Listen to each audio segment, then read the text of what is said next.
पर अब्बास अंसारी दोषी करार दिया गया है।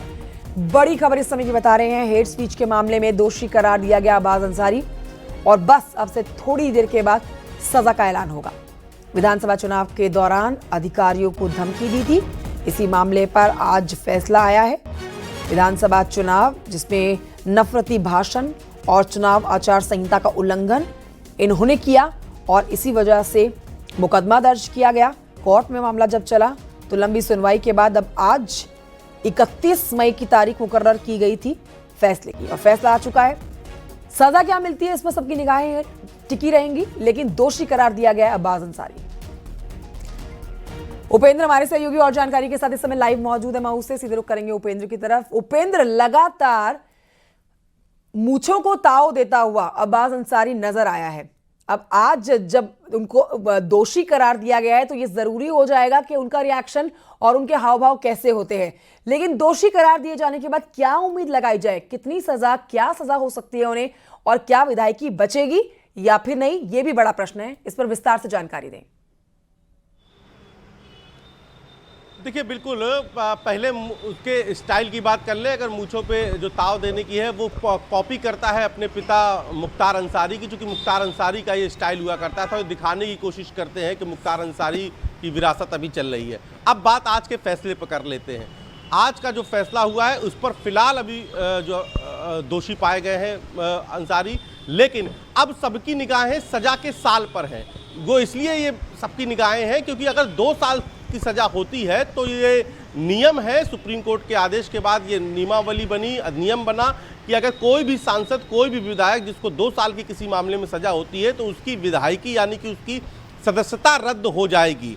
अब ऐसे में अगर आज भी 2 साल के ऊपर की सजा होती है तो इनकी विधायकी चली जाएगी। विधायकी जाने के बाद फिर आगे का क्या रास्ता बचता है, इसके लिए हालांकि रेमेडी है कि आप हाई कोर्ट, सुप्रीम कोर्ट का रास्ता खटखटा सकते हैं। अगर इन्हीं के इतिहास की बात करें, इनके परिवार के इतिहास की बात करें तो बीते लोकसभा चुनाव में भी इनके जो बड़े पिताजी हैं यानी कि जो गाजीपुर से सांसद हैं अफजाल अंसारी, उनकी भी सांसदी पर संकट के बादल मंडरा रहे थे। गैंगस्टर एक्ट में उनको सजा हुई थी, गैंगस्टर के एक मामले पे, जिसके बाद उनकी सांसदी भी खतरे में पड़ गई थी और उनकी सांसदी रद्द होने के लिए आदेश भी हो गया था। लेकिन वो चूंकि हाई कोर्ट गए, हाई कोर्ट से उनको रेमेडी मिल गई, राहत मिल गई और उसके बाद फिर सुप्रीम कोर्ट भी गए। तो ऐसे में अभी अगर 2 साल की सजा हो जाती है तो अफजाल अंसारी के लिए भी यहाँ पर भी उनके लिए रेमेडी यानी कि राहत के रास्ते खुले हैं। अब इस मामले को समझ लें कि ये मामला कब था, कैसे हुआ। साल 2022 का विधानसभा चुनाव था और मऊ सदर से चुनाव था। पहाड़पुरी एक इलाका है, वहाँ पर चुनावी स्पीच थी और उसी चुनावी स्पीच में इन्होंने हेट स्पीच की और हेट स्पीच के जरिए उन्होंने कहा था कि अगर हम सत्ता में आते हैं और सत्ता में आना ही है तो हम इन सब अधिकारियों को देख लेंगे। क्योंकि उन दिनों मुख्तार अंसारी गैंग के खिलाफ बड़ा एक्शन ले रही थी पुलिस प्रशासन, तमाम सारी कार्रवाई हुई थी, कई सीजिंग की कार्रवाई हुई थी, कई मुकदमे दर्ज हो रहे थे। तो शायद माना जा रहा था कि उससे नाराज होकर अपने कार्यकर्ताओं को उत्साहित करने के लिए उन्होंने कहा कि अगर हम सत्ता में आएंगे इन सब अधिकारियों को देख लेंगे।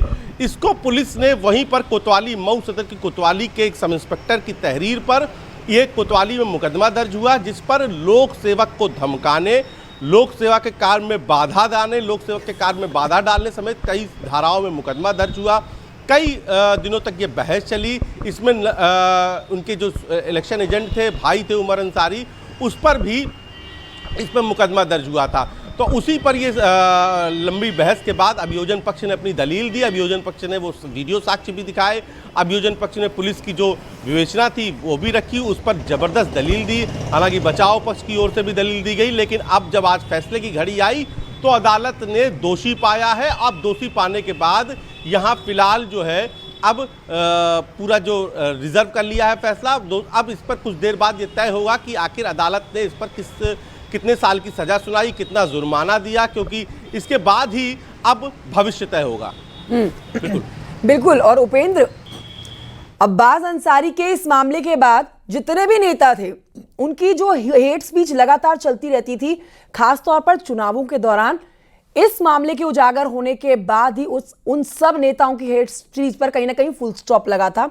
और हमने देखा कि बीते जितने भी चुनाव हुए, चाहे वो विधानसभा के चुनाव हो, लोकसभा के चुनाव हो या फिर छोटे लेवल पे चुनाव हुए हों, उपचुनाव हुए हों, उन सभी चुनावों में किसी भी नेता के मुंह से इतनी ज्यादा विवादित टिप्पणी होती हुई नहीं देखी गई है। तो ये एक ऐसा मुद्दा जो निकलकर सामने आया जिसने कई नेताओं की जुबान पर ताला लगा दिया। पहला आपसे जानना चाहेंगे, इस समय आपके आसपास कैसी स्थिति बनी हुई है? लंबा ये मामला कोर्ट में चला है, हालांकि विकल्प यहां पर अभी है अब्बास के पास कि वो और ऊपर की अदालतों की तरफ रुख कर सकते हैं, तो तैयारी उनके वकीलों की तरफ से भी कर ली गई है। तो यहां पर इस समय क्या हलचल है जहां आप मौजूद हैं? कितने यहां पर वकील इस समय मौजूद हैं? क्योंकि खबर यह भी थी कि चाक चौबंद सुरक्षा व्यवस्था यहां पर की गई है ताकि कोई भी उपद्रव ना मचे। तो अपडेट दीजिए वहां की सुरक्षा के लिहाज से। बिल्कुल बिल्कुल, देखिए अब्बास अंसारी की आज जो केस था उस पर आज फैसला आना था, ऐसे में लिहाजा पुलिस प्रशासन पूरी तरीके से आज अलर्ट मोड पे था। खुद एडीजी जोन वाराणसी ने मऊ के कप्तान के साथ इस पर चर्चा की और साफ तौर पर निर्देश दिया कि कोर्ट के इर्द गिर्द सुरक्षा व्यवस्था पूरी तरीके से चाक चौबंद रहेगी। किसी भी तरीके से जो बाहरी संदिग्ध व्यक्ति हैं उनको अंदर जाने नहीं दिया जाएगा, किसी भी तरीके से कानून व्यवस्था नहीं बिगड़ने दी जाएंगी। तो वैसा पूरा माहौल है वहाँ पर। कोर्ट पूरा परिसर इस वक्त सुरक्षा घेरे में है और जैसे ही सजा का ऐलान हो जाएगा उसके बाद अगर यहाँ पे 2 साल से ऊपर सजा होती है तो क्योंकि यहीं से फिर उनको अब्बास को जेल जाना होगा और यहाँ से भले ही उनके वकील फिर कोर्ट का दरवाजा खटखटाए लेकिन अब्बास को फिर यहाँ से जेल जाना होगा। अभी 3 तारीख को ही अंतरिम जमानत पर बाहर आए हैं, तो अब सबकी निगाहें इसी बात पर टिकी हुई है कि क्या सजा उन्हें होती है। मैं आऊंगी आपके पास इस खबर पर और जानकारी के लिए। फिलहाल चलेंगे हम